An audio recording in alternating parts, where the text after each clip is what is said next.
My mother, my daughter and I live together in the United States. It's generally a nice set of apartments here, but like in any neighborhood, there are a few bad seeds, but for the most part, there are just ordinary, hard-working good people. I do have some stories to tell about the upstairs neighbor. That guy was a crazy drug dealer. But this story is about my daughter's experience. During the following events, she was only 3 years old, and my job would require me to work the night shift as an inventory manager. So consequently, my mother would look after my daughter and drop her off at daycare in the morning, as of course, I would barely just be getting home. There would occasionally be rare times where I would finish work early and get to see her more, as well as the days I took off to spend more time with her. It was on a night where I was working that was the genesis of the events that followed. I was in my office when suddenly my cell phone begins to ring. I look down to see it's my mother, and I pick up immediately. I could tell that something was off. Her voice sounded worried, and she was telling me that she could hear wailing coming from a neighbor's house. And shortly after, there were several cop cars and an ambulance parked outside. She couldn't see anything, but there was a palpable feeling of dread that loomed in the air. It wasn't until next morning that we saw on the news that a woman living on the same complex as us was stabbed to death by her ex-boyfriend yesterday. As tragic as that was, I had no idea that the incident would affect my family in the way it did. Now, I need to describe the layout of the apartment, as it is important to understand the story. If you look down the hallway from my mother's room, you can see into the kitchen and the open living room, and from there, you can also see into my room. As time went by, my mother and I would notice that my daughter would act a little strange from time to time. She never wanted to be left alone and would regularly stare at empty spaces as if she was zoned out staring at something.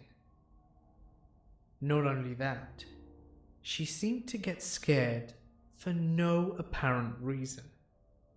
We'd always ask her if she were okay, and she'd say that she was fine.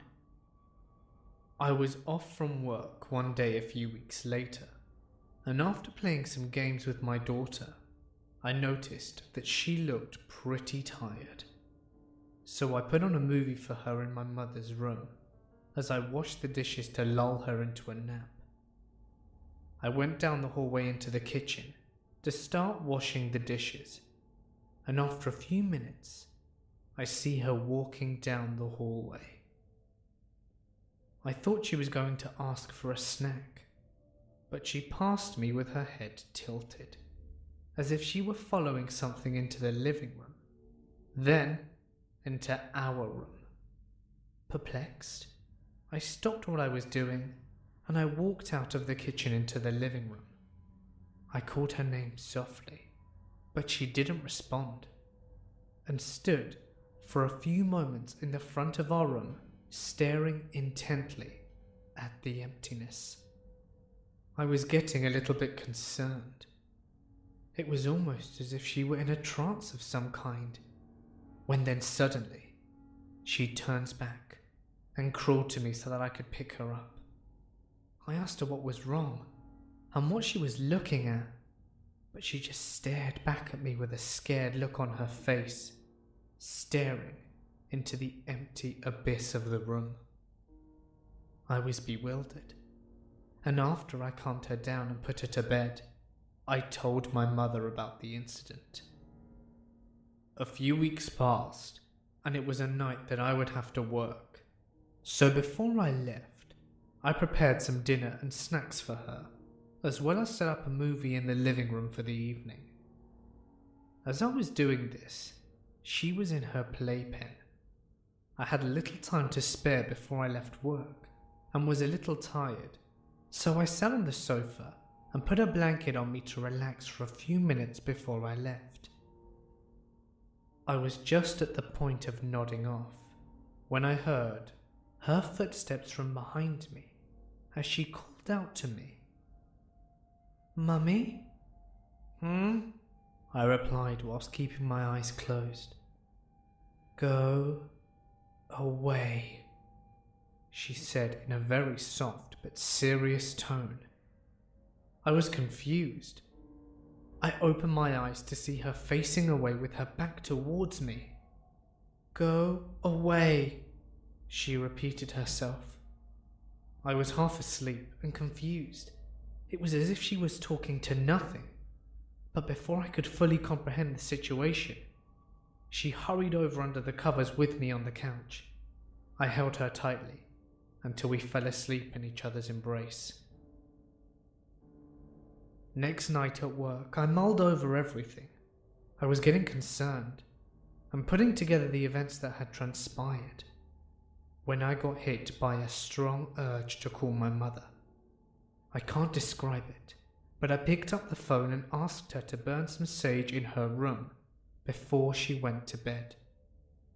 As the nights that I'm away, she will sleep with her. A few hours later, at 5 a.m., I get a call from my mother. She is manic and telling me to get home now.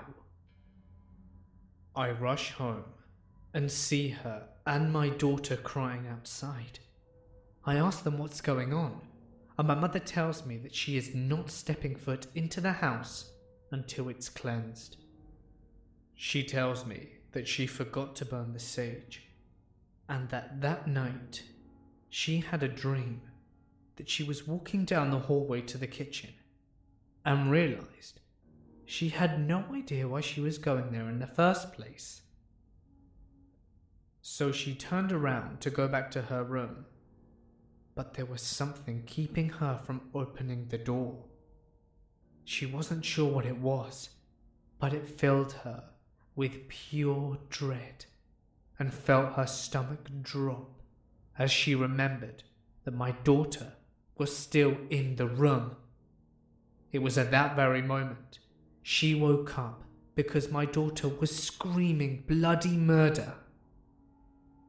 I entered the apartment and started burning sage.